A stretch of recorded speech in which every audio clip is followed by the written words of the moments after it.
Irmãos e irmãs, paz e bem, hoje dia 6 de janeiro, nós continuamos então nossa jornada bíblica, percorrendo as páginas do livro do Apocalipse. Chegamos hoje ao capítulo 5º, que nós possamos então abrir nosso coração, iniciar este momento orante com a palavra de Deus, rezando. Senhor, mais uma vez me coloco diante de vós para ouvir sua palavra. Quero dela alimentar-me, pois para mim é doce como mel, apesar de sua prática ser marcada pelo amargor. Como é difícil e desafiante vivê-la. Que a meditação do livro do Apocalipse me alimente em minhas lutas cotidianas, para que eu seja resistente frente a todos os obstáculos. Dai-me a coragem para denunciar as injustiças e anunciar um tempo novo, uma nova Jerusalém, marcada pela prática da justiça e da fraternidade. Que cada encontro com sua palavra seja a verdadeira celebração da vida e da vossa graça que transborda na vida daqueles e daquelas que testemunham o Evangelho, entregando inclusive a própria vida, como os irmãos das primeiras comunidades.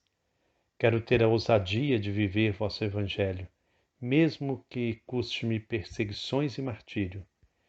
Quero ser contado entre os bem-aventurados que buscam a verdadeira felicidade e a alcançaram não apenas na vida futura, mas no encontro de irmãos, no sorriso e no abraço, na solidariedade transformadora, no cuidado com nossa casa comum, em gestos que fazem vosso reino vir até nós.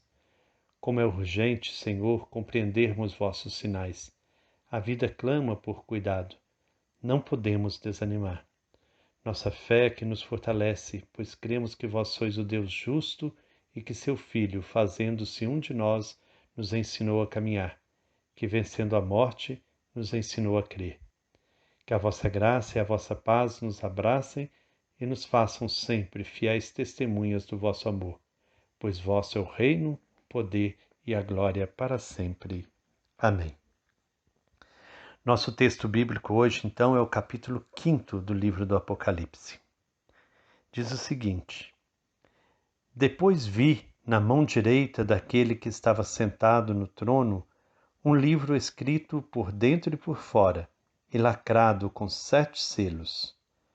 Vi então um anjo forte proclamando em alta voz: Quem será digno de abrir o livro e romper os selos? Ninguém, nem no céu, nem na terra, nem debaixo da terra, era capaz de abrir o livro, nem mesmo de olhar para ele. Eu chorava muito, porque ninguém foi considerado digno de abrir ou de olhar para ele. Mas um dos anciãos me disse: Não chore. O leão da tribo de Judá, o ramo de Davi, venceu. Ele é digno de abrir o livro e os seus selos. E eu vi no meio do trono, com os 4 viventes e anciãos, um cordeiro. Ele estava de pé, como se tivesse sido imolado, e tinha 7 chifres e 7 olhos, que são os 7 Espíritos de Deus enviados por toda a terra. Então o cordeiro veio receber o livro da mão direita daquele que está sentado no trono. Quando ele recebeu o livro, os 4 viventes e os 24 anciãos ajoelharam-se diante do cordeiro. Cada um estava com uma harpa e taças de ouro cheias de incenso, que são as orações dos santos, e entoavam um cântico novo. Tu és digno de receber o livro e abrir seus selos, porque foste imolado, e com teu sangue resgataste para Deus gentes de toda tribo, língua, povo e nação. Delas fizeste para o nosso Deus um reino e sacerdotes, que reinarão sobre a terra. E na visão ouvi a voz da multidão de anjos em volta do trono, os viventes e os anciãos. Eram milhões e milhões, milhares e milhares, que diziam em alta voz: O Cordeiro imolado é digno de receber poder, riqueza, sabedoria, força, honra, glória e louvor. E eu ouvi todas as criaturas do céu, da terra, de debaixo da terra e do mar, todas dizendo: O louvor, a honra, a glória e o poder pertencem àquele que está sentado no trono e ao Cordeiro para sempre. Os 4 viventes diziam: Amém. E os anciãos se ajoelharam e adoraram. Palavra do Senhor. Graças a Deus. O capítulo 5, retomando o capítulo 4, aprofunda a reflexão sobre a história. Vi depois um livro na mão direita daquele que estava sentado no trono. Era um livro escrito por dentro e por fora, e estava lacrado com 7 selos. Os livros daquele tempo eram rolos de pele de carneiro. Esse livro é a história da humanidade, cheia de acontecimentos, escrito por dentro e por fora. Ela, porém, parece impenetrável. Os 7 lacres indicam que é difícil e até mesmo impossível compreendê-la. A pergunta do anjo revela o impasse. Quem é capaz de romper os selos e abrir o livro? Os fatos da história estão aí. Todavia, como entender o projeto de Deus dentro deles? Quem tem a chave para entrar e ler o que a história apresenta? Ninguém, em lugar nenhum, nem no céu, nem na terra, nem no mundo dos mortos, é capaz de penetrar os acontecimentos da história e mostrar que Deus a governa. João chora. Ele revela a situação das comunidades perseguidas que só veem injustiça, opressão e morte diante dos olhos. Os poderosos parecem ter tomado a rédea da história, gerando a morte do povo. Como sair desse impasse? Um dos anciãos, isto é, um mártir vencedor, nos consola. Pare de chorar. O leão da tribo de Judá, o rebento de Davi, venceu. Ele é capaz de romper os selos e abrir o livro. Não é hora de desesperar, mas de confiar e celebrar. A vitória de Jesus, Messias, leão da tribo de Judá, sobre a morte é a chave de leitura para a nossa história. A vida venceu a morte, abrindo um caminho novo, o rebento de Davi, para a humanidade. É o caminho da vida que destrói a morte.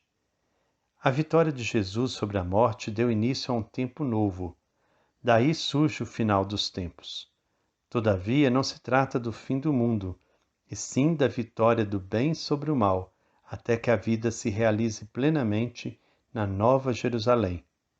Esta já começou com a ressurreição de Jesus. Jesus é apresentado como Cordeiro. Essa imagem recorda a libertação dos hebreus da escravidão egípcia e a Páscoa de Jesus. O Cordeiro estava de pé como que imolado, ou seja, Jesus está vivo de pé, depois de ter passado pela tortura e morte, como que imolado. É vitorioso, mas ao mesmo tempo denuncia a sociedade que o matou.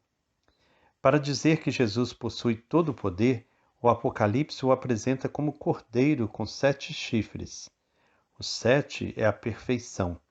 Para o povo da Bíblia, chifre era sinônimo de poder. Jesus tem todo o poder porque venceu a morte. Além disso, tem 7 olhos, que são os 7 Espíritos de Deus enviados por toda a terra. Jesus, ressuscitado, possui a plenitude do poder e do Espírito. Ele, porque tudo vê e tudo pode, é capaz de abrir o livro da história e mostrar que a vida vence a morte. A justiça triunfa sobre a injustiça. Ele abrirá o livro e sua vitória é a chave para lermos todos os acontecimentos da história. Então o Cordeiro veio receber o livro da mão direita daquele que está sentado no trono. Este detalhe é importante. Deus confia a Jesus a revelação e a realização do projeto de Deus presente na história. É suficiente olhar para Jesus e sua prática para sabermos como Deus governa a história da humanidade. Diante disso surge uma grande celebração festiva, os versículos 8 a 14, que une o céu, a terra e todo o universo. Os 4 seres vivos e os 24 anciãos adoram o Cordeiro. Lembremos que o imperador se fazia adorar como Deus. Tocam e cantam um hino de louvor que ecoará por todo o universo. Os 24 anciãos, além de harpas, têm nas mãos taças de ouro cheias de incenso, que são as orações dos santos. Santos, no Apocalipse, são todos os cristãos. Não é difícil imaginar o conteúdo das orações dos cristãos perseguidos daquela época. O clamor dos primeiros cristãos perseguidos chega a Deus passando pelas mãos dos mártires vencedores que o apresentam a Deus em taças de ouro, como incenso perfumado. Isso é fonte de confiança e esperança para tempos difíceis. O primeiro hino de louvor é proclamado no céu pelos 4 seres vivos com os 24 anciãos, os versículos 9 e 10, e se dirige ao Cordeiro, mostrando por que ele é digno de receber o livro e de abrir os selos, porque foste imolado e com teu sangue adquiriste para Deus homens de toda tribo, língua, povo e nação. Eles confirmam o que já foi dito, acrescentando que o povo de Deus é toda a humanidade expressa pela frase de toda tribo, língua, povo e nação. E anunciam a missão desse povo, ser reino de sacerdotes para reinar no mundo inteiro mediante a resistência e a denúncia profética que transformam a morte em vida. O segundo hino de louvor se espalha por todo o céu, moradia de Deus, e se dirige novamente ao Cordeiro. São os versículos 11 e 12.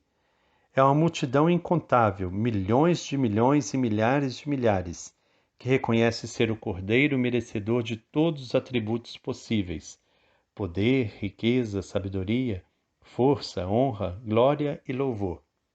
Note-se que são 7 atributos. 7, recordando, é a totalidade. Os poderosos daquele tempo exigiam para si todas essas coisas. A celebração celeste, provocando as comunidades, afirma que só o Cordeiro é que merece isso. O terceiro hino de louvor abraça o mundo inteiro: céu, terra, debaixo da terra, mar, 4 lugares, totalidade. E se dirige àquele que está sentado no trono de Deus e ao Cordeiro, atribuindo-lhes para sempre 4 coisas. 4, lembrando, é a totalidade, é tudo: louvor, honra, glória e poder. A celebração termina com o amém dos 4 seres vivos e a adoração dos 24 anciãos. Esses hinos de louvor eram certamente cantos que as comunidades perseguidas cantavam em suas celebrações. O Apocalipse mostra que no céu se celebra a mesma esperança dos que resistem e denunciam a idolatria que gera a morte. Então, creio que esta passagem de hoje ela é muito interessante. Como que a visão de João leva as comunidades a refletirem que só Deus merece a glória, a honra, o poder, que não é possível se ficar adorando o imperador, ficar adorando outros seres. E é muito bonito a gente ver todo esse caráter celebrativo desse capítulo 5º. Por isso a pergunta para a nossa reflexão hoje: qual a importância da celebração em nossa vida? Qual a importância dessa oração? Esse incenso que sobe, que é a oração dos santos, a oração dos cristãos. Como você tem se dedicado à celebração? Você tem celebrado a sua fé? Você tem celebrado em comunidade? Que o Senhor Deus, fonte de amor e bondade, nos abençoe. Em nome do Pai, do Filho e do Espírito Santo. Amém. Paz e bem.